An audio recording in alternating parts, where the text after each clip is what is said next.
बात उस फैसले की कर लेते हैं जिसका इंतजार पिछले 17 सालों से किया जा रहा था। हम बात कर रहे हैं मालेगांव ब्लास्ट की, और मालेगांव ब्लास्ट को लेकर जो फैसला आया, आज उसमें सभी 7 आरोपियों को कोर्ट ने बरी कर दिया है। ये बड़ी जानकारी आपको बता रहे हैं। सभी आरोपियों को बरी किया गया है। 17 साल बाद ये बड़ा फैसला आया है। सबूतों के अभाव में ये आरोपी बरी कर दिए गए हैं। ये साबित नहीं हुआ कि बाइक साध्वी के नाम थी।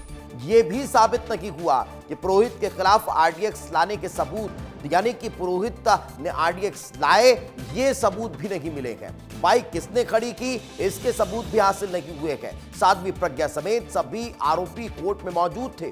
पुरोहित के खिलाफ आरडीएक्स लाने के सबूत हासिल नहीं हुए। कोर्ट में ये बात सिद्ध हो गई है। कोर्ट में ये भी स्पष्ट हुआ है कि जो अभिनव भारत संस्था है, उसका इस मालेगांव ब्लास्ट से कोई लेना देना नहीं है। कोई इन्वॉल्वमेंट उस संस्था का इस मालेगांव ब्लास्ट में नहीं है। ऐसा नहीं है कि अभिनव भारत संस्था नहीं है, संस्था है, लेकिन उस संस्था का इस मालेगांव ब्लास्ट से कोई कनेक्शन नहीं है। ये बात भी आज कोर्ट में सिद्ध हो गई। कोर्ट में यह भी स्पष्ट हो गया कि मालेगांव ब्लास्ट के जो पहले जांच हुई थी, उसमें जो सबूत पेश किए गए वो प्लांटेड थे, और उन सबूतों के प्लांटेड होने की वजह से यह केस इतना लंबा चलता गया। लेकिन जब इस पूरे मामले की एनआईए ने जांच की, तो एनआईए ने स्पष्ट कर दिया कि आखिर ये सबूत जो हैं वो मैच नहीं खाते हैं। ऐसे कोई सबूत इन लोगों के खिलाफ मालेगांव ब्लास्ट में शामिल होने के नहीं मिलते हैं। लेकिन मालेगांव ब्लास्ट मामले पर यह जो फैसला आया, उस दौरान साध्वी प्रज्ञा भी कोर्ट रूम में ही मौजूद थी, और उनकी पहली प्रतिक्रिया सामने आई है। मालेगांव ब्लास्ट मामले में सभी आरोपियों को बरी कर दिया गया है। बीजेपी के हिंदू टेरर पर सवाल जो हैं वो खड़े हुए हैं, लेकिन अब इसको लेकर साध्वी प्रज्ञा ने जो कहा है वो आपको बता रहा हूं। मैं न्याय के प्रति सम्मान के लिए आई हूं। फैसले के बाद साध्वी प्रज्ञा का यह बयान सामने आया है। मेरा जीवन बर्बाद कर दिया गया। साध्वी प्रज्ञा उस दौरान जब फैसला आ रहा था, वो रोती हुई नजर आई है। वो भावुक हो गई, उनके आंसू छलक उठे, और उन्होंने बताया कि कैसे उनके जीवन के 17 सालों को बर्बाद कर दिया गया। उनको उनके की देश में आतंकी के तौर पर ट्रीट किया गया। ये साध्वी प्रज्ञा ने अपनी प्रतिक्रिया के दौरान बताया है, और यही कारण है कि इस फैसले के बाद अब जो प्रतिक्रियाएं निकलकर सामने आ रही है, वो प्रतिक्रियाएं हर किसी को सोचने पर मजबूर कर रही हैं कि कैसे उस 17 साल के कार्यकाल में कैसे हर किसी को परेशान किया गया, दबाया गया, उन्हें अब प्रताड़ित किया गया। और यही कारण है कि जब फैसला आया तो उमा भारती की प्रतिक्रियाएं भी निकलकर सामने आई है। उमा भारती ने भी पोस्ट किया है। उमा भारती ने ट्वीट कर लिखा है कि भोपाल की पूर्व सांसद साध्वी प्रज्ञा आज निर्दोष साबित हुई है। प्रज्ञा जी को बधाई एवं माननीय न्यायालय का अभिनंदन। अब ये जो प्रतिक्रियाएं हैं वो एक के बाद एक निकलकर सामने आ रही है। मालेगांव ब्लास्ट, उस ब्लास्ट को किस तरह से प्लान किया गया, उस ब्लास्ट में जितने आरोपी बनाए गए थे उन पर कैसे आरोप लगाए गए, उसको लेकर अब बीजेपी की तरफ से आरोप जो हैं वो कांग्रेस पर लगाए जा रहे हैं।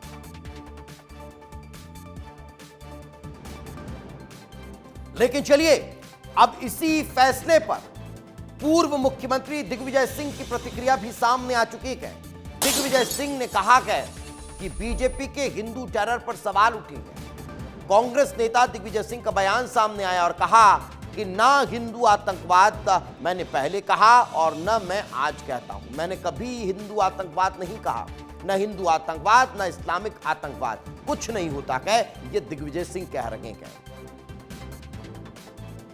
हिंदू आतंकवाद धर्म के आधार पे आतंकवाद नहीं होता है।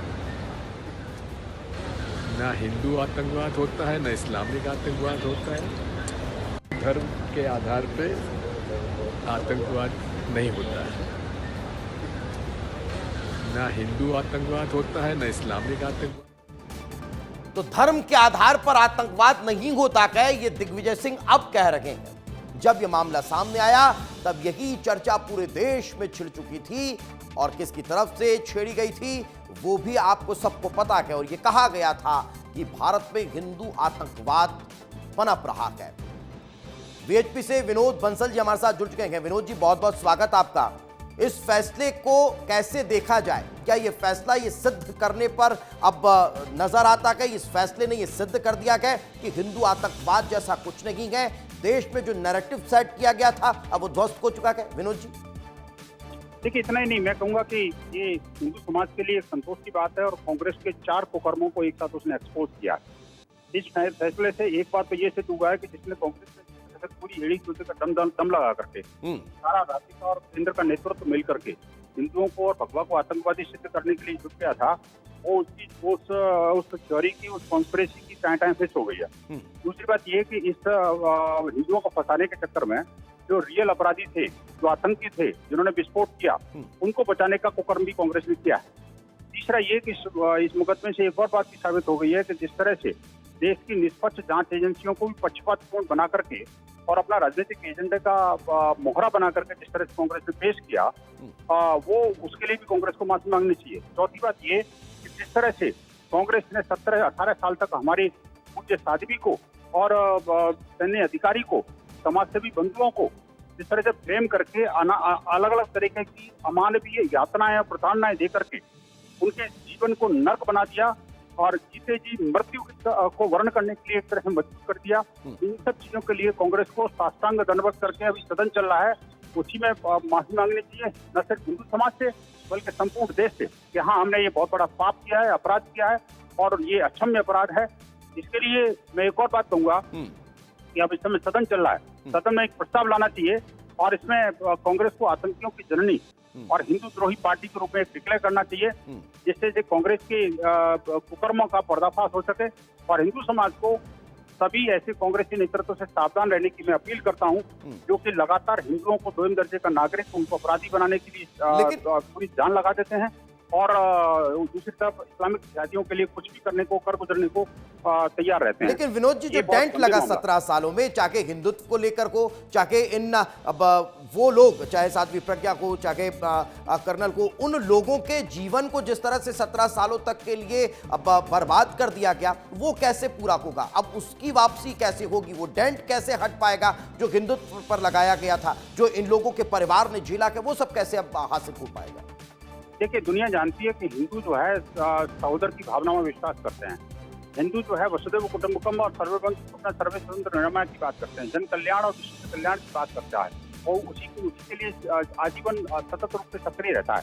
तो हिंदू को ऊपर कोई आक्षेप लगाने से कोई आक्षेप हमारे ऊपर चिपक जाएगा, ऐसा ये गलतफहमी न पालें। हाँ, ये कि देश की राजनीति, देखिए 2009 में इलेक्शन था, 2008 में ये हमला हुआ और 2008 में सिर्फ यही हमला नहीं हुआ था, मैं कहूंगा कि देश के अंदर आधा दर्जन से अधिक स्थानों पर हमले हुए थे और इस तरह के आतंकवादी हमलों में मालेगांव के अलावा जयपुर, अहमदाबाद, गुजरात, दिल्ली, ऐसे कई जगह धमाके हुए थे, जिनमें एक समझौता ब्लास्ट गई थी और सैकड़ों लोग घायल हुए थे। ऐसे सब पापों के लिए कांग्रेस को माफी मांगनी चाहिए। हिंदू समाज तो अपना जैसा था सनातन है, सत्य है, अडिग है और अवैध है, उसकी कोई चिंता करने, हमें ऐसे जो है ना कुकर्मियों से कोई न सर्टिफिकेट की आवश्यकता है, नहीं हमें कुछ करने की जरूरत है। लेकिन हाँ, आपके माध्यम से हिंदू समाज से अपील करूंगा कि कांग्रेसी कुकर्मों से सावधान रहें। लेकिन दोषी कौन है? कौन इसमें दोषी था जिन्हें बचाने की कोशिश की गई? अब तो ये चीजें भी सामने आनी चाहिए और जिन लोगों के 17 वर्ष बर्बाद कर दिए गए, उनका रिस्पॉन्सिबल कौन है, उनका जिम्मेदार कौन है, इस पर भी जांच होनी चाहिए, इस पर भी सत्यता सामने आनी चाहिए। देखिए, जो दोषियों को तो कांग्रेस ने ट्रेन में भर के पाकिस्तान भेज दिया था। आप देखिए कि ये साध्वी प्रज्ञा और इन सबको तो बाद में पकड़ा था। इससे पहले मालेगांव ब्लास्ट में कई मुस्लिम आतंकियों को पकड़ा था और जो बाद में इन्होंने थ्योरी गढ़ करके ये कहा नहीं, इनको छोड़ दो और उनको पकड़ो। उसके बाद ये सारी कहानी शुरू हुई थी और वो इतने में अपने पाकिस्तान को जाने वाले ट्रेन में बैठ के सवार हो गए और वो पाकिस्तान चले गए। ये कांग्रेस की कुकर्मों का फल है और मुझे लगता है कि अब मामले का पटाक्षेप हो चुका है। कांग्रेस को माफी मांगनी चाहिए और देश विपक्षी पार्टियों को भी कांग्रेस से अपने कुछ बनाने चाहिए, नहीं तो उनको भी सावधान दंडवत करके माफी मांगनी चाहिए। अंत में अब मैं ये पूछना चाहूंगा कि विश्व हिंदू परिषद का इसको लेकर अगला कदम क्या रहने वाला है? कैसे देश में अब आप इस नैरेटिव को चेंज करने वाले हैं, क्या कुछ करने वाले? नहीं, नैरेटिव तो इन्होंने स्थापित करने की कोशिश की थी, ये कुछ चेष्टा इनकी सफल नहीं होने दी हमने और नहीं हो सकती। हिंदू जीवन में कभी आतंकवादी हो भी नहीं सकता। अभी आप देखिए कि आज भी जो अपने महाराष्ट्र के मुख्यमंत्री ने स्वयं कहा है। और इतना ही नहीं, देश के गृह मंत्री ने कल सदन के अंदर बयान दिया था, हिंदू कभी आतंकवादी हो ही नहीं सकता। बिल्कुल। और ये जो बातों को लेकर के मुझे लगता है अब इनको समझ में आ जाना चाहिए। बिल्कुल, इतना पर्याप्त है। बिल्कुल बिल्कुल। बहुत बहुत धन्यवाद विनोद जी हमारे साथ चर्चा में जुड़ने के लिए और इस महत्वपूर्ण विषय पर चर्चा करने के लिए।